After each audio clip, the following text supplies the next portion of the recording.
Hello আসসালামু আলাইকুম। Welcome to my another blog video. সবার মতো আমিও চলে গিয়েছিলাম বিজয় মেলায়। আর আমি গিয়েছিলাম ডিওএইচএস কনভেনশন হলে মেলায়। সেখানে গিয়ে দেখি অনেক রকম স্টল। প্রতিটি স্টলের প্রোডাক্ট এত বেশি ইউনিক ছিল আর মাশাআল্লাহ অনেক বেশি সুন্দর ছিল। মেয়েদের জন্য ছিল বিভিন্ন রকম জুয়েলারি কসমেটিক্সের স্টল।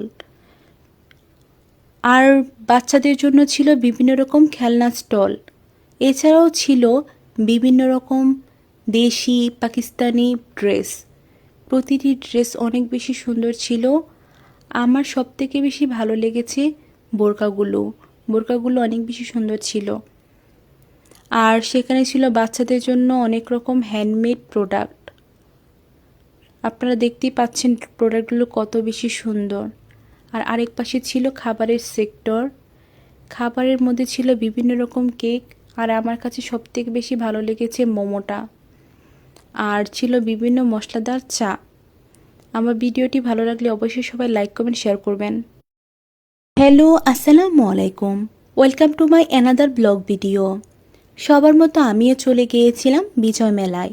আর আমি গিয়েছিলাম ডিওএইচএস কনভেনশন হলে মেলায়।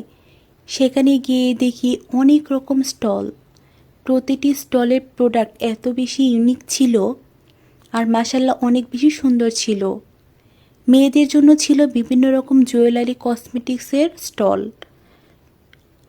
আর বাচ্চাদের জন্য ছিল বিভিন্ন রকম খেলনা স্টল। এছাড়াও ছিল বিভিন্ন রকম দেশি পাকিস্তানি ড্রেস। প্রতিটি ড্রেস অনেক বেশি সুন্দর ছিল। আমার সবথেকে বেশি ভালো লেগেছে বোরকাগুলো অনেক বেশি সুন্দর ছিল। আর সেখানে ছিল বাচ্চাদের জন্য অনেক রকম হ্যান্ডমেড প্রোডাক্ট। আপনারা দেখতেই পাচ্ছেন প্রোডাক্টগুলো কত বেশি সুন্দর। আর আরেক পাশে ছিল খাবারের সেক্টর। খাবারের মধ্যে ছিল বিভিন্ন রকম কেক। আর আমার কাছে সবথেকে বেশি ভালো লেগেছে মোমোটা। আর ছিল বিভিন্ন মশলাদার চা। আমার ভিডিওটি ভালো লাগলে অবশ্যই সবাই লাইক কমেন্ট শেয়ার করবেন।